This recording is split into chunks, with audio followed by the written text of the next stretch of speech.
We're talking fitness tonight, fitness, metabolic fitness, how to use Ucan for fitness. And we got really two great guests joining me tonight, Dr. Kamraan Husain, Nick Briney. Gentlemen, thank you so much for being here. Thank you. I appreciate it. I'm looking forward to chatting. Thank you so much. Happy to be here. Before we get rolling into the meat of our discussion, I think it's always great for people to know who you guys are, what makes you tick. So Dr. Cam, let's start with you.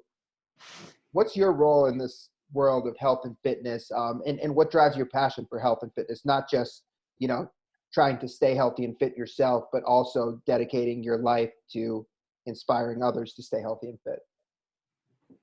Thank you. Yeah. So I can just start with my profession. So I'm a chiropractor by practice, specialize in sports medicine. Nutrition goes alongside with that. For me, the thing that really it gets me going, it gives my dedication back to it. It always goes back to family.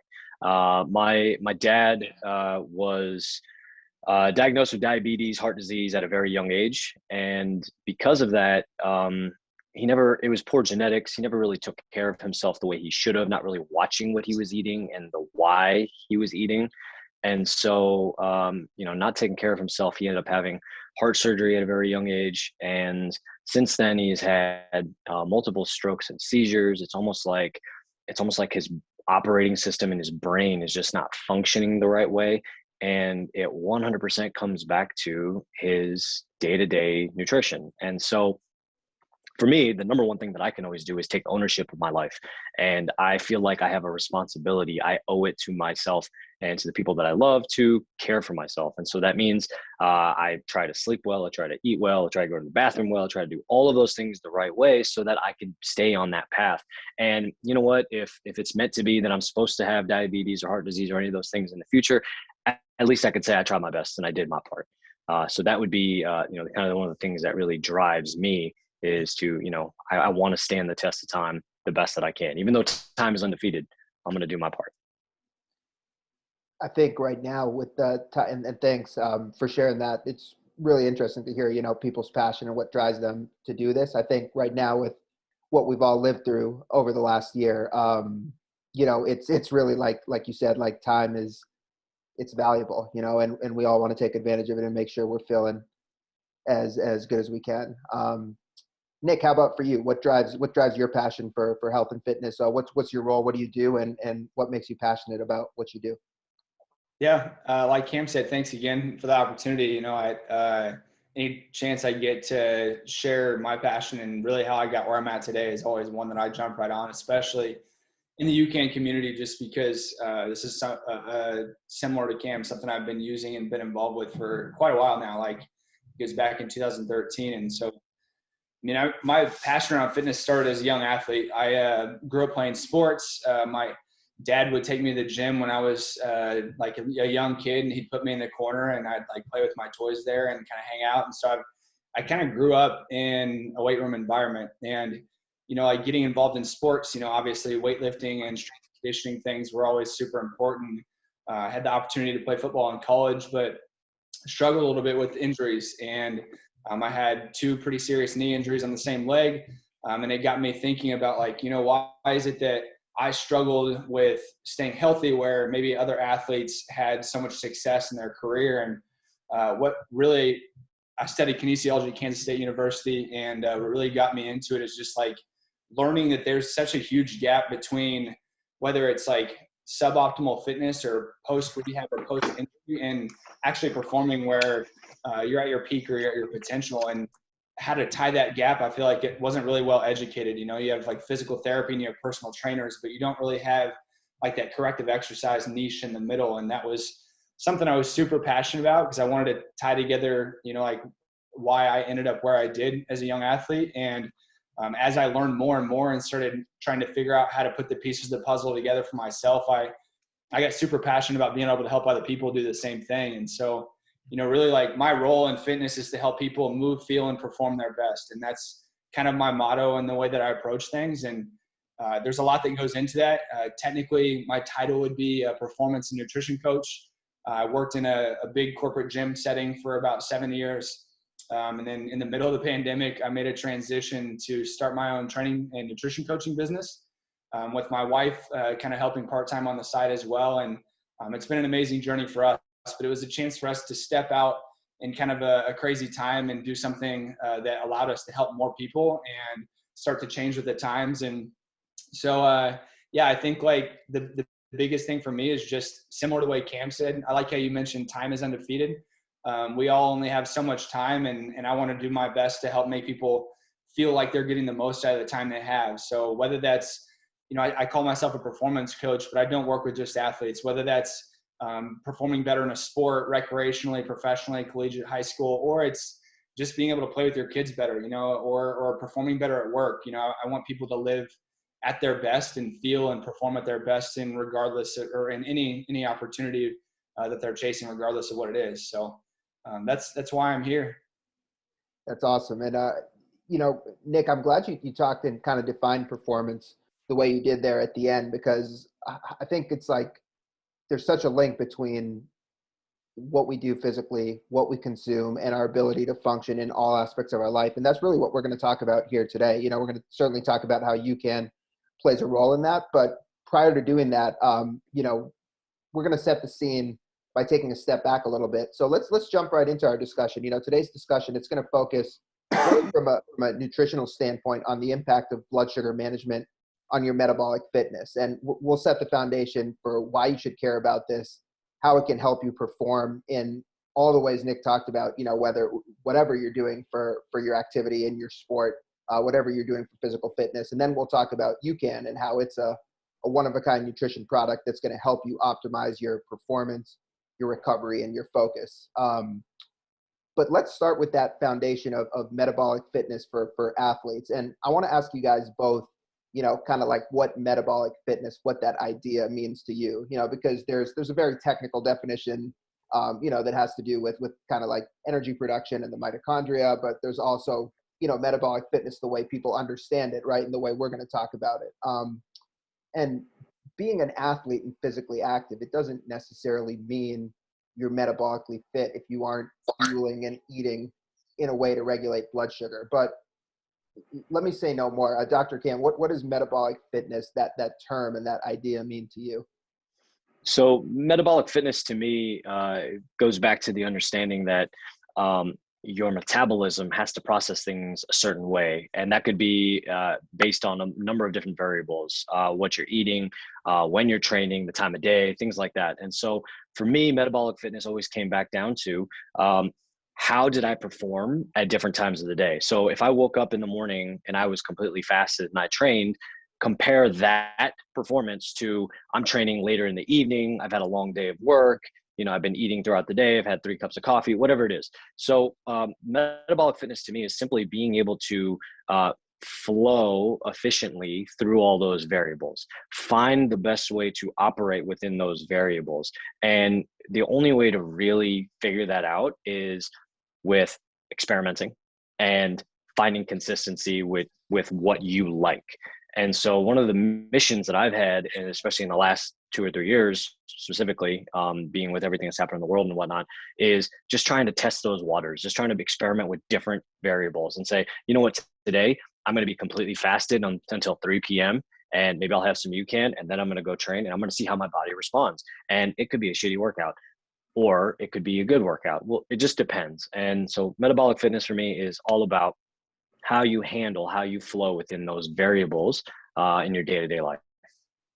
And we all know, there's so many variables in day-to-day life. And right now the variables might look different because, perhaps they're not as associated with travel and things of that nature, but there's a heck of a lot of variables being at home every day if you're with your kids. And, where I am here outside of Boston, it's snowing today. You might have kids whose school got canceled, and suddenly, how are you going to handle your nutrition? How are you going to get your workout in? How are you going to get your work done and operate in that world? So very, very interesting. Nick, how about for you? What is metabolic fitness? What does that idea mean to you? Yeah, one word comes to mind for me, and it's preparedness. And I think it's being able, and it's very similar to what Cam was saying, it's just being able to be prepared for whatever it is that is going to get thrown at you, similarly to where you guys left it off. And it's like, when we look at the different realms of performance, when you look at fine tuning like your metabolism and your metabolic fitness, it's being prepared to perform in all those aspects. So maybe if it at the beginning of the day, it looks like being prepared to get your kids to school, or being prepared to run a meeting at work, or to get your workout in before, but having the ability to have that stable blood sugar level to be able to prepare you to go into whatever it is that you're doing, to me is, it's priceless, because it gives you a sense of confidence too, I think, that going into it, that it's like, if I ate something that can be a complex carb, like an oatmeal, and I put a little bit of berries or some other sweeteners in there, maybe some honey. Yeah, it's a natural sweetener, but that may not give me the stable blood sugar I need to be able to focus the way I need to be able to perform the way I need to. And ultimately, coming back to the word I said, be prepared the way I need to be. And so for me, it's like very similar to what you guys said, but that one word, preparedness, for me really stands out. Like that. So much of doing, the right thing is tied into to preparation, right? It's like when you're doing the right thing, it's just what you said, Nick. Like there's no, in the context that we're talking about, there's no energy crashes or blood sugar crashes when you're fueling the right way, and when you're prepared for the workout or prepared for the day, because you're fueling in a way that balances your blood sugar. So yeah, I like that idea of thinking about this as being prepared.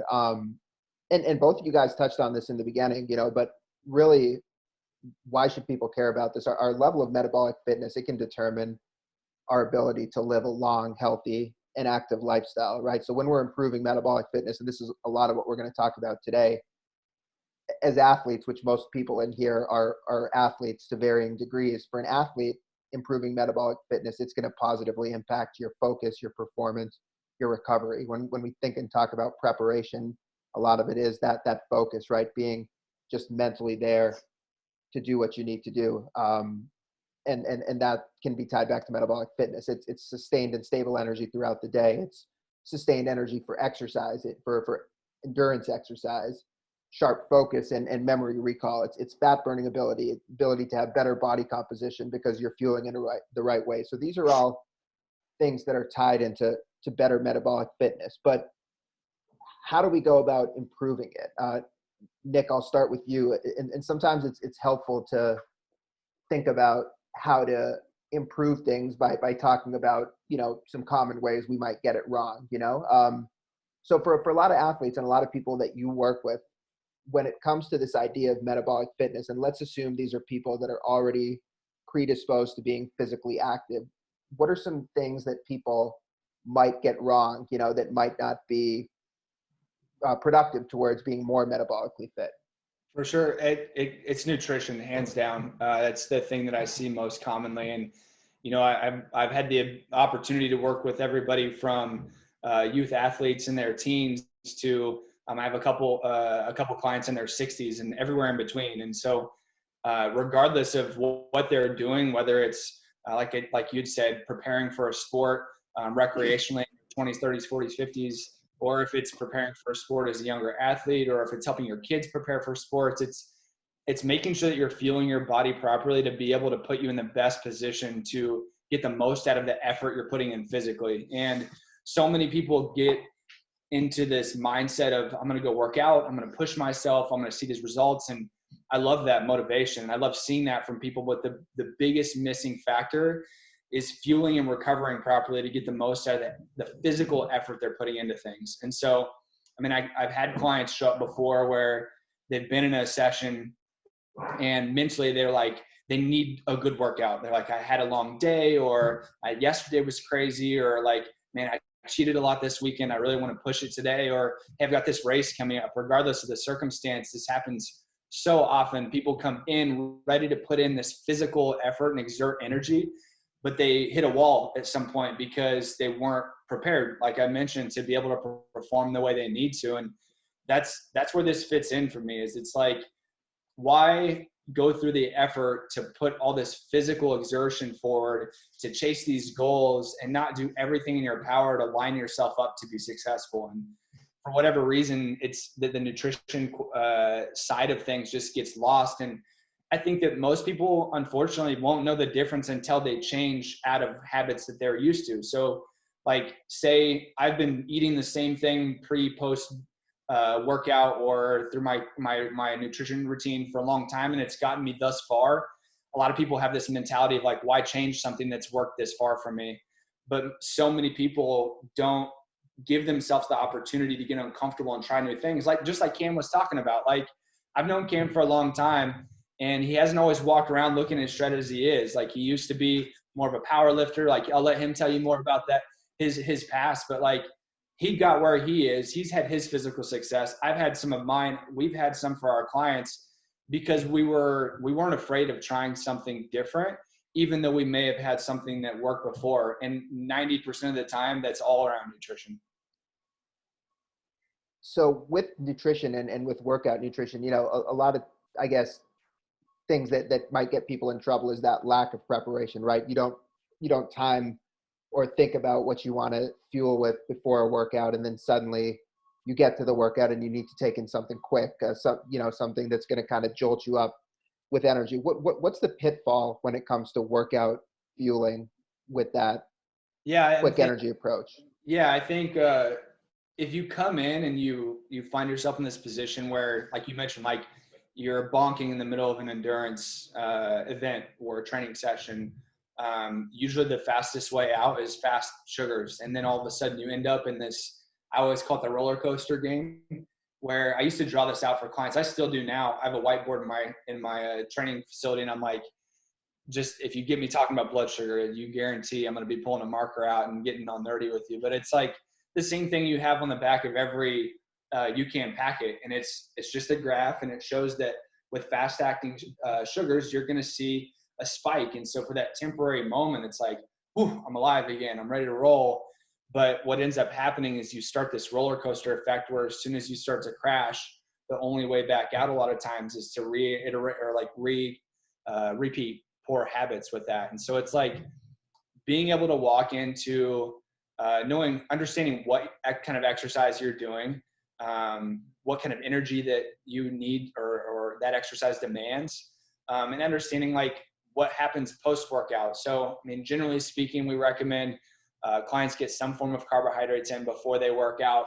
Depending on how long the session is, you would want more carbohydrates. And then a lot of people have heard how common it is to get protein after a workout, but carbs after a workout, especially steady blood sugar, sustained energy carbs, is crucial because your blood sugar will end up dropping after a higher intensity, or longer exercise bout. So I think a lot of it, I know that was a long-winded answer, but a lot of it comes back to just like when you get into a situation where you find yourself looking back or looking like at the current moment, like, wow, I need more energy. I'm running out of juice, basically.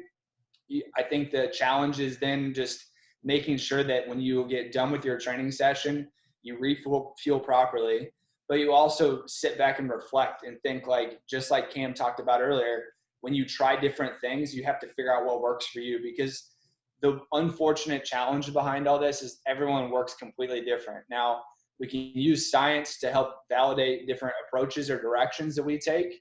And you can usually put things in a bucket based on the research that's been done. But at the end of the day, everybody needs a little bit different tweaks. So like I may need 40 grams of superstarch instead of 20, just based on my size, the kind of exercise I'm doing, the shape I'm in, so on and so forth. So I think it's just when you're in the middle of it, being able to not just get by, but look back at any situations where you're like, man, you know what, I probably could have fueled better, and then try something different. And if it works out for you, great, you've got a new way forward. But if it doesn't, then maybe you go back and try something different until you figure out how to make the puzzle pieces fit together. And, one of the reasons it's interesting to hear you, in working with clients, talk about how nutrition is one of the biggest things that you focus on. We're focusing on nutrition for this discussion, obviously, because of the correlation to Ucan, but also when we think about metabolic fitness, nutrition is one of the things that can most easily be manipulated, right? Like there's other things that go into metabolic fitness, like stress in your environment, but people may not have the luxury of manipulating those as easily. Like, you might not be able to always get out of things that are causing you stress, or you might not be able to so easily change your environment, but nutrition is something that you do have control over, and it's so vital to metabolic fitness. And consistently making choices, Nick, you've alluded to a little bit, but consistently making choices, nutritional choices that keep your glucose levels in a stable and healthy range, like that's a huge win on the road to metabolic fitness. And Dr. Kim, I want to talk to you a little bit about that. You had the experience recently of wearing a glucose monitor and monitoring your blood glucose, which really ties into a lot of what we're talking about. What did you learn, and what were you trying to learn when you did that? Yeah. So the first thing that I do want to say about that is that, mentality, mindset, that is so important. And there was times where, and I'll allude right back to that glucose monitoring system, is that there's times where I would, I almost had to have a cheat meal. I almost felt like I needed a cheat meal. Like there was something in my head that was like, oh, I worked hard or I had a stressful day, so let me go have a cheat meal. And, I love Dwayne "The Rock" Johnson. He's incredible. He always posts pictures of him having like, a big old thing of tequila and like a stack of pancakes and whatnot. And I'm like, dude, like I get what you're saying, like how you're celebrating that, but like you are a completely different animal than anybody else. And we should not compare ourselves to you. And I think he almost validates and makes it okay for people to go have cheat meals like that, when in reality, we don't necessarily need a cheat meal. It's nice to have one as a victory, but you don't really need it. It's almost like delaying gratification. And so anyways, that being said, when I started using that glucose monitoring system, I actually got to see firsthand real time live results on the effect foods had on my blood sugar. And those directly correlated into my mood and my energy levels. And when I woke up in the morning and I had an off day, I could see that blood sugar was low, and I'd be like, oh, well, that's why I'm extra grumpy today, or whatever it is, something like that. But the point was that you have to be able to see the score of the game, right? Like, how do you know how you're doing if you don't get to see? And so one of the things that I've done this with many other different, there's a lot of wearables that you can get, Whoop, Garmin, stuff like that. Apple Watch does it. But those numbers, those tracking numbers, give you an objective finding, and that objectifies what you're feeling. And if you can apply it a certain way, you'll see your results get better. So the glucose monitoring system was incredible in the sense that I could see when I would take 20 grams of super starch right before I work out, and I could see progressively throughout my workout how the blood sugar would change. And sometimes what I would do is I would work out, and then I wouldn't eat anything right after my workout because I was on the go, for whatever reason. And I could immediately see that spike. And what I was trying to do wearing the glucose monitoring system was to test those variables so I could see what changed. Like, where are my limits? What is the most consistent thing that I can do to keep me going in that right direction? And so I would highly recommend, if anybody has an opportunity to wear a glucose monitoring system, even just for a couple weeks, a month, whatever it is, to go figure out the score of the game. Go figure out how your body is responding to things, because no one's going to respond to things the way I do. Nick actually said it earlier. About 3.5 years ago, I was 230 pounds and I weigh 170 pounds right now. And I'm not saying you should focus on that number, but what I'm saying is that I was living in excess back then. I was a power lifter. My goals were different. I was eating everything in sight. Now I've realized how to balance my life. I've realized how to balance all those variables. And now I have objectified and figured out where I need to go and what my hot zones are and what my cold zones are and how to mess with it. So that all comes from experience. Like you have to fail, you have to struggle in order to figure out where you're going. So it's okay to make mistakes, but the wearable is incredible. You should definitely, the glucose monitor system is great to get that baseline, to get that sense of understanding. And also, if you haven't, get a blood test done too. Those go hand in hand. Like you should also go see what your blood chemistry looks like. It's important to also understand that, there's a lot of factors coming in with cortisol, with thyroid hormones, with liver enzymes, et cetera. So those are also very important to understand. Well, I appreciate that discussion for both of you guys, because, we wanted to set this foundation really of why you should care about what Ucan does from a product standpoint. And I think, Dr. Kim and Nick, what I appreciate about both you guys is like, the reason you're telling people about Ucan is because it ties into this larger philosophy around nutrition, right? We're not just talking about a product and teaching people how to use a product. for product's sake. It's something that works very uniquely. And at the core of how Ucan works and what the super starch in Ucan does is this whole discussion we're having here. It's a complex, slower burning carbohydrate that keeps your blood sugar very even and steady for a long period of time. And Dr. Kim, I think it's so interesting what you just shared in terms of correlating the lows in blood sugar to your mood and mentality, and actually being able to tie those two things together with data. Nick, you talked about workout performance and how not balancing your blood sugar can cause that energy crash, and it can cause you to not be as productive during your workouts. We haven't really gotten into this yet, but large swings in blood sugar can also be tied into storing body fat and not being in an optimal state of burning body fat because you're causing a spike in your insulin. So balancing blood sugar, it's we said it off the top, it's the name of the game for focus, for performance, for recovery, all of which layer into metabolic fitness, longevity, long-term health and performance. So let's dive into really get specific about how to use Ucan, for these different components that tie into metabolic fitness. And Nick, I want to start with you, and Dr. Cam, feel free to jump in. But Nick, just from a workout standpoint, when you're training clients, what are a few of the ways you recommend they use Ucan? And I guess why do you recommend certain clients? Like what are you kind of outlined some of this before, but if it makes sense in this context, like what are challenges that clients come to you with where you're like, hey, Ucan is a good fit here in the context of working out? For sure. I think if you don't mind, I'm actually going to back up just a little bit because there was one thing that Cam had talked about and you had just mentioned as well about how it affects mood. And Cam talked about hormones and cortisol and some other things too. And the premise of the entire approach that we take with any of our clients, and this is something I learned years back earlier on in my training career, and I love taking this approach to people from the onset. So like, say I take on a new client, the first thing we talk about is stress. And you've mentioned stress multiple times now. And we look at really like any goal that someone has is all under this big umbrella of stress management. And underneath that umbrella, we have your workouts, your nutrition, your sleep, your hydration, your lifestyle habits, and all those different factors. And there's so much science that ties blood sugar into how it affects each and every one of those things. And so, I mean, not just in regards to talking about blood sugar because it's something that you can impact and affect, but when you look at blood sugar and its impact on how you sleep, on your hormones, on your mood, on literally everything that happens in your body. He talked about thyroid.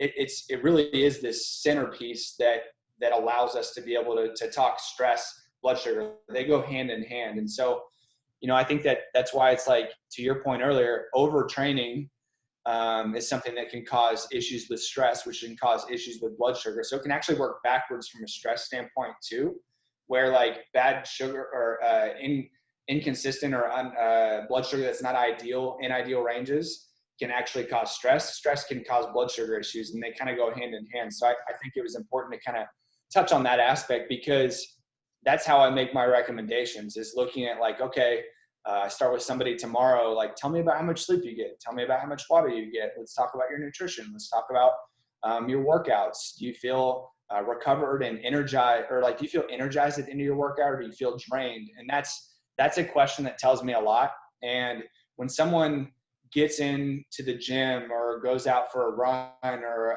a ride or a swim or whatever they're doing for training, if you feel gassed at the end of your workout, that to me is a sign that you're not metabolically as fit as you could or should be, or there's something going on with the way that you're approaching your training. Then comes an opportunity to be able to utilize something like Ucan to help support higher training intensities or volumes. And so everybody's schedule is a little bit different. So how I recommend using it can vary. So I'll kind of give you a handful of examples if that works. But Right. Let's say you're an early morning exerciser, and most people have a hard time eating something if you're working out within an hour or two of waking up. It sits on your stomach. So that for me is an easy go-to for super starch, because I can literally put that in with like, I don't know, 10 to 12 ounces of water, make sure it's good and shaped up, and then power it down. And I'm ready to roll without something heavy sitting on my stomach. Plus, you guys know the benefits of it stabilizing blood sugar, optimizing performance. You're in a good spot. So that to me is a big opportunity to use it. Say you're somebody who works out around. Nick, let me hit you with one that some people might say to that one. So let's say I'm working out in the morning fasted because I've heard that it's supposed to help me burn fat better. Question. Why would I use Ucan? Yeah. So yeah, that's actually, you'll see a lot of people pushing fasted cardio, and Cam can talk a lot about fasting. So I think that's important to kind of note that for him to touch back on this, because he's had more experience with fasting than I have. But just like I'd said, like, let's say you ate a very like carb heavy meal the night before, or maybe you go to bed with your blood sugar spiked or dipped. But if you aren't naturally pretty metabolically efficient, nothing says that you won't wake up in a position that's not already ideal. So let's say, for example, you wake up and your blood sugar is low because you didn't eat anything within a long period of time before you go to bed. You're not going to have the energy to be able to sustain the type of pace you want to for your workout. Even if it is fasted, yeah, it may be ideal, but you're only going to be an efficient fat burner if your body is metabolically efficient in the moment that you're at training.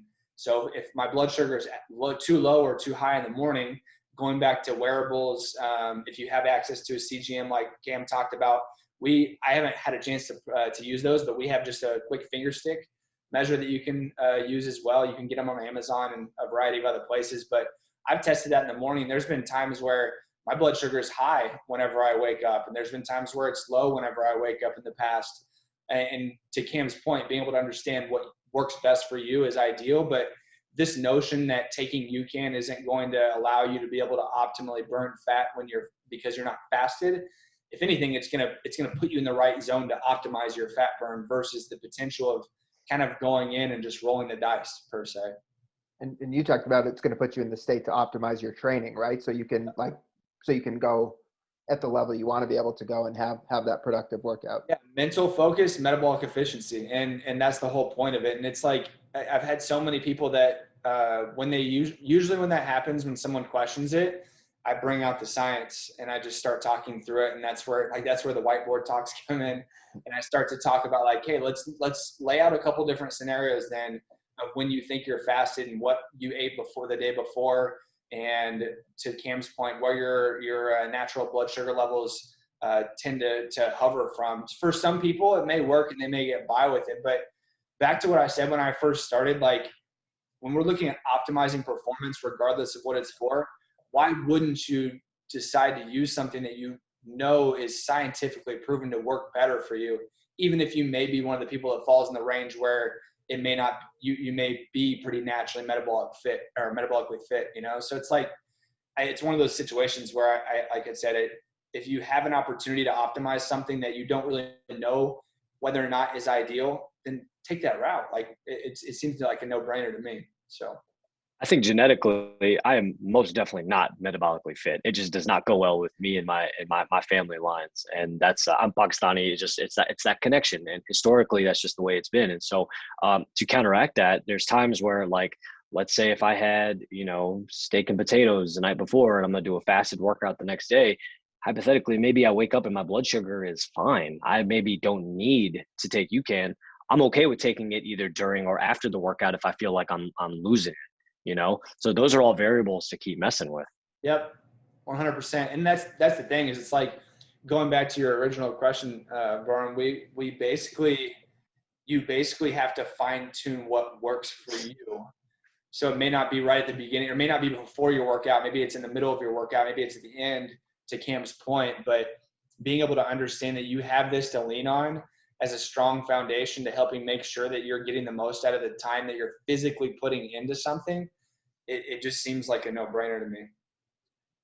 Great perspective from both of you. I think obviously if we have the luxury of the data, you'd know when are times where my blood sugar is problematic and it would be a good opportunity to use Ucan, whether it's before the workout or whether it's, during or post-workout, like Dr. Cam alluded to.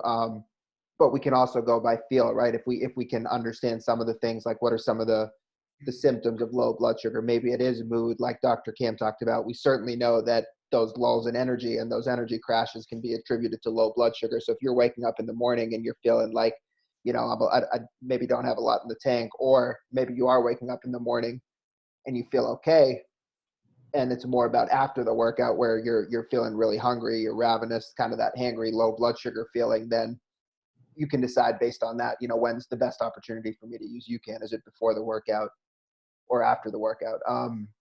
And UCAN's even helped me just control that ravenous feeling that may happen. There's sometimes where, I've seen both patients, I've seen other athletes I've trained with who they may be starving right after they train. And I'm always like, well, control yourself. You don't have to rush into whatever you're eating. They're like, oh, I'm going to go get 2 Chipotle burritos, whatever.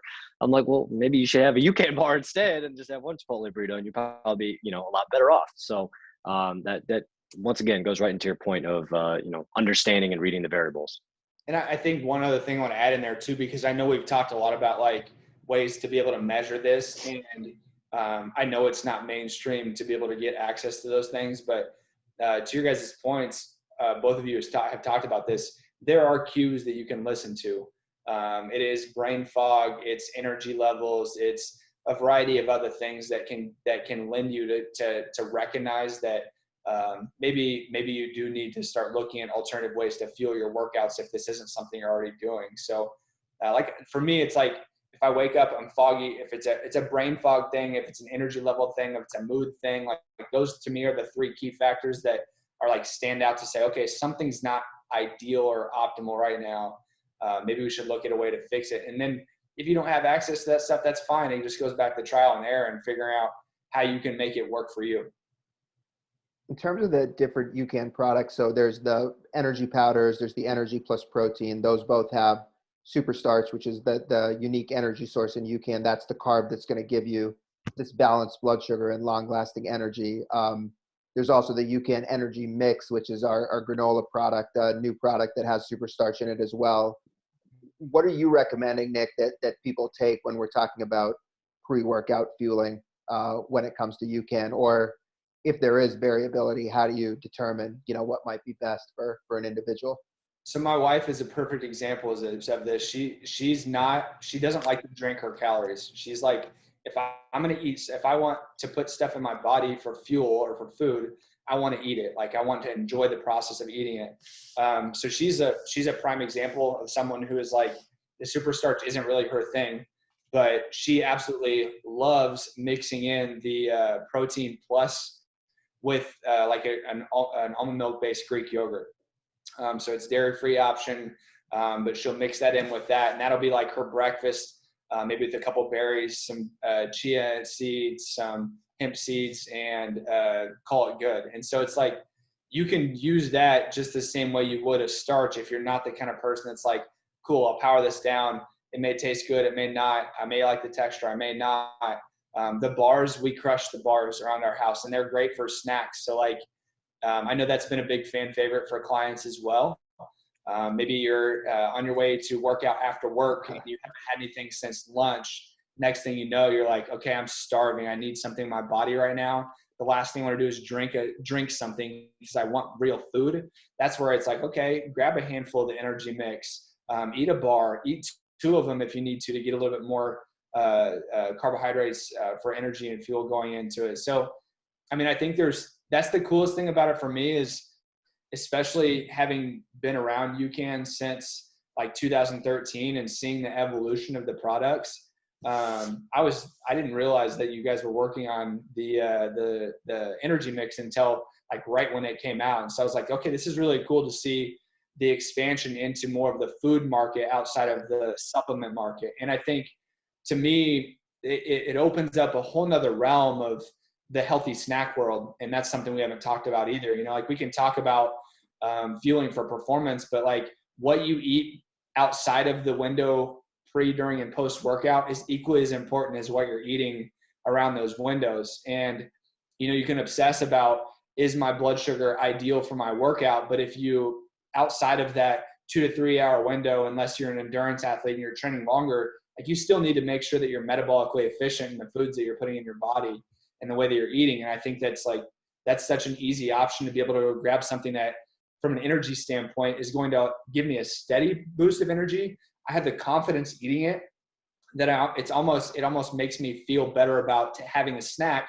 because I know it's something that's going to be healthier and a better option for me versus grabbing a high sugar, or some bar or something that's full of a bunch of extra additives or junk that's not going to really be all that great for my performance the next day, you know? Yeah, and it's, I think we've long talked about UCAN as a food-based fueling option. It's not that stimulant energy, it's not that sugar rush, it's not even a supplement. It's a food product with a nutrition facts label, but it's obviously a lot easier for people to wrap their mind around that idea if they're chewing a bar or having, a granola-based product versus, when it's a powder that you're shaking up with water. You might correlate it as being a certain thing, but I think what you just said, like there's a lot. Super starch is the core idea with UCAN. So whether you're getting the super starch in a bar format or in a powder format, whether you're pairing it with protein, this idea of balancing your blood sugar, which is what super starch does, that's what's important that you're fueling with. And for each person, it can work a little bit differently. I wanted to just move on to talking about recovery, and we've got a few minutes left here. But one of the things, just in terms of the timing and the dose of UCAN for workouts, and Nick, correct me if anything I say here is different than what you've experienced, but generally speaking, we find that a serving of the UCAN energy powder, which is what a lot of people might start using for their workouts, will last you about 60 to 90 minutes of good, intense training. It's going to vary for a lot of people, but it's an 80 calorie serving or maybe 100 calorie serving, 25 grams of the super starch. And that's really going to balance your blood sugar and keep you nice and steady for that period of time. I know there's people in here that are endurance athletes, and there'll be another one of these sessions that's a little bit more endurance focused in a couple days. But when you're getting into the longer stuff, even if it's like, an endurance CrossFit workout, there's definitely an opportunity to use the super starch during the workout. And Sure. a lot of times what people do is take it every 60 to 90 minutes. So they're kind of, again, treating a dose or a serving of UCAN like it's liquid food, and they're dosing with it, taking it almost, over the course of 10 minutes versus sipping on it and nursing it like a sports drink. So that's, it's going to work different for different people. Dr. Kim, I know you said you've used super starch during your workouts. I'm curious, in what scenario you might have used UCAN during the workouts, and if you typically sip on it or you're taking it more all at once. But for people that are doing the endurance style exercise, we find often that it's that serving of UCAN, every 60 to 90 minutes or so for multiple hours. But Dr. Kim, what have you done from a workout standpoint when you 100% that way. I found, especially wearing the CGM, I found that within 30 minutes or so is when my blood sugar actually starts to cooperate and get ready to roll for the workout. And so usually if I'm, say, hypothetically working on in the morning, I'm pounding that UCAN right away. That's the first thing I get. And then I go through my dynamic warm-ups and whatnot that I would do before I train. For me, especially when I look at it, it's all about, arguably, insulin is the most powerful hormone in the body. So it's all about that insulin sensitivity. And the more I can keep that up high is when my body's going to start to respond more effectively. Let's talk about recovery. You talked a little bit, before about people slamming the big meal after, the workout and why that can be detrimental. Tell me a little bit about like the why behind using UCAN for recovery. The product that most people are going to use for recovery is the UCAN Energy Plus Protein. It's got the super starch paired with 20 grams of protein, either in, there's whey options, and there's also a chocolate flavor with pea protein. But for you, Dr. Cam, from a recovery standpoint, like, why does UCAN philosophically fit what you want to achieve when your body's recovering? I mean, it always goes back to inflammation, that inflammatory process. So I'll just give you a quick example. So if I'm working with an athlete or a client, we're doing manual therapy, that's active release technique, Graston technique, all of these things, chiropractic adjustments, whatever it is, the body is not going to respond if the insides are not working effectively and efficiently. And so that comes to control of inflammation. So my job as the chiropractor, as the healthcare practitioner, is to apply a little bit of inflammation so the body does its job. And what ends up happening is that there's too much inflammation. The body can't process it the right way. And so that even goes into just my own experience with using UCAN is when I'm consistently taking it, my body is healing faster. My body's responding faster. So it's amazing that you guys have the product with protein as well. Protein, muscle building, extremely important on the recovery side of things as well. And so like a computer system, you have to keep plugging in that algorithm for the body to then respond appropriately. So from a recovery standpoint, it's important to always remember, you can foam roll, you can go see your providers all you want till you're black and blue, but if your insides are ash, your outside is never going to work the right way. Really, really well said. Can't really add much more to that. Nick, from your standpoint, like, I think you alluded to that post-workout hunger and the things that people feel a lot. Like, what are pitfalls and trouble points that clients get into post-workout that could be counterproductive to metabolic fitness, and where do you see an opportunity to implement UCAN to combat some of those things? And hey, Nick, this is the beauty of doing this thing live. While you answer this, I'm going to go get my charger because we knew these things drain batteries so much. So keep rolling. I'll be right back. Yeah, of course. Now, I think, honestly, like to your point, you mentioned being able to leave a workout and get the most out of it. And Cam talked about inflammation and being able to manage inflammation and recovery. And we go back to one of the things I mentioned earlier. And when your blood sugar is out of whack, whether that be too low, too high, inconsistently on both ends of the spectrum, you don't have that level of homeostasis or stability for your body to come back to. And if we want to recover optimally, we have to allow our body to be in this state where it's not still stressed. And to be able to reduce stress after a workout, we need to fuel ourselves optimally. And so just like we've talked about this whole time, like part of that is maintaining a consistent or ideal blood sugar. And then to have something that has protein in it too. People talk about that window outside of a workout, and from a protein perspective, I would argue, or from a post-workout perspective, I would argue that blood sugar immediately after workout, maintaining that is almost more important than protein. Because if you look at different studies, a lot of people have kind of debunked this whole, like, you only have 45 minutes to get your protein in after workout. At the end of the day, as long as you're meeting those levels consistently over the course of a span of time, which is where most people fail with nutrition, is consistency across the board. So yeah, I can do like every day. Exactly. Yeah. Yeah. It's like every day. It's not just after my workouts, I'm good. And I mean, we've talked a lot about recovery, but even think about this. Like, I work out in the morning. Today's a perfect example of this. Like, I worked out, I did a real light workout today. It was more of a recovery day for me, but I had 5 hours of clients back to back to back to back. And I didn't have a chance to be able to eat anything in that window. And I have to eat a decent amount of calories to be able to maintain the type of performance and training that I enjoy doing.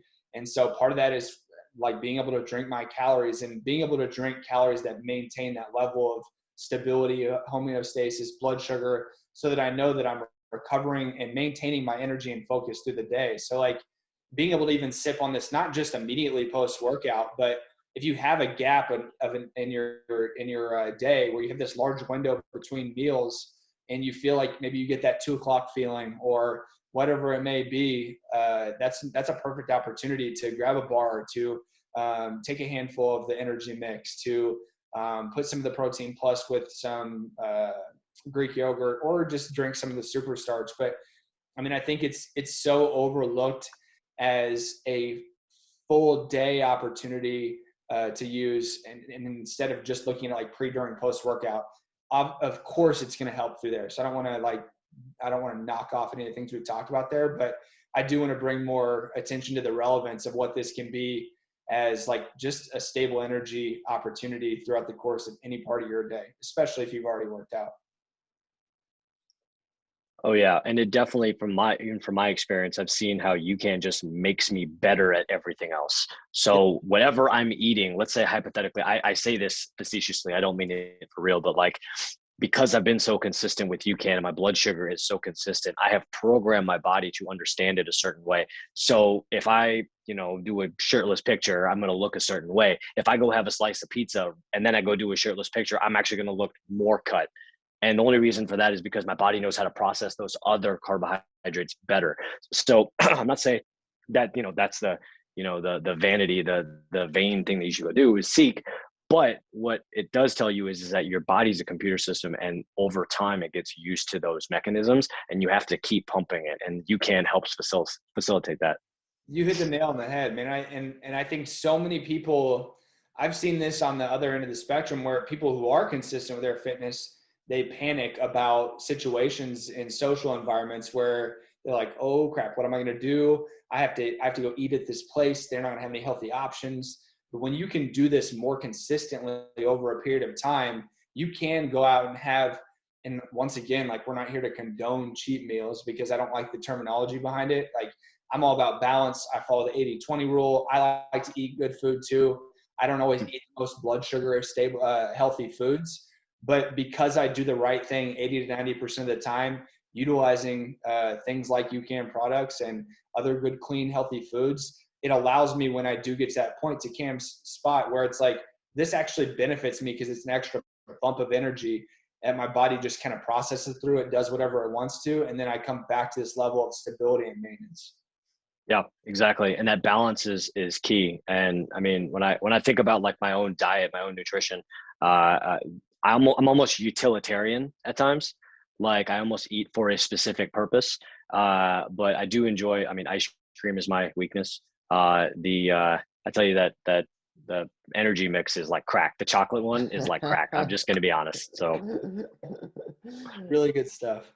It's real. Hey guys, this is super, super valuable. I just want to end on one final place. And Nick, you talked about something interesting where, you're talking about recovery, and of course, protein is a foundational part of recovery, but it's also sometimes, what people think about the most. And you kind of brought to light the idea of balancing your blood sugar, and how much, with super starch, how much a part of recovery that is as well. Dr. Kim, you've had the opportunity, like Nick hit on, earlier on in this discussion, to use Ucan as part of fasting for Ramadan. And I just love to have you, share from your perspective the benefits of blood sugar stability when you're in a fasting situation, and how you can fit in there. Even there, again, a lot of people might think of protein for satiety, and of course protein is super, super important. But something like super starch, which can stabilize your blood sugar for an extended period of time, that's a huge part of the picture as well. So yeah, share with us kind of what your experience was over there. yeah, of course. So with Ramadan, just as an example, it's no food or water from sun up to sundown. And so depending on what time of the year that is, that could be 12 hours, that could be 18 hours. Last year it fell around May, so that was I'm in Kansas City right now, so that fell around a 16-hour fast.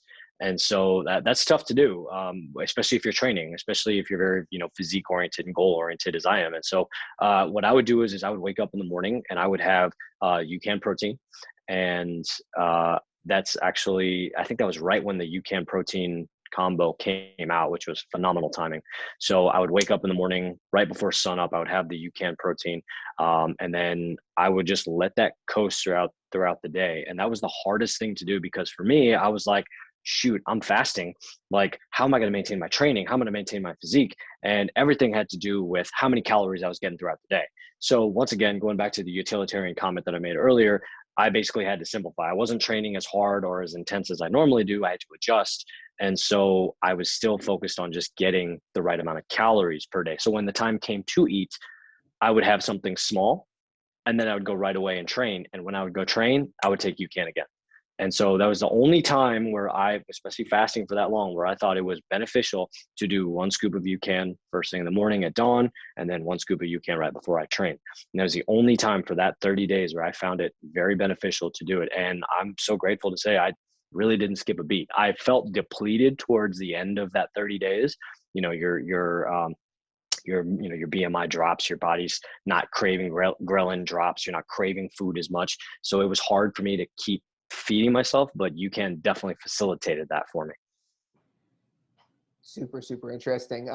It's just a really good window with everything that we've talked about into all the different applications of Ucan. And like, I think what both of you guys said, like, you guys like real food. We all like to eat, whole foods and nutritious foods. And I don't want to lose sight that that's a big part of the equation, but with all the different ways we've talked about using Ucan. I think for everybody, it's just a matter of picking and choosing which of these various ways and which of the various products, make sense for you. And if you approach it from the standpoint of, thinking about stabilizing your blood sugar as much as possible with the majority of nutrition choices you make, it'll become pretty clear to you where there might be gaps and where Ucan can fit in, and you can use some of the tips that Nick and Dr. Cam have given you in terms Yeah, of their. actually, and I want to say one more thing. We forget about this, and that there's also the mind part of it. Is that the brain, needs more energy than any other organ in our body, and so being able to fuel the right way does more than just the physical stuff. It also keeps your mind right.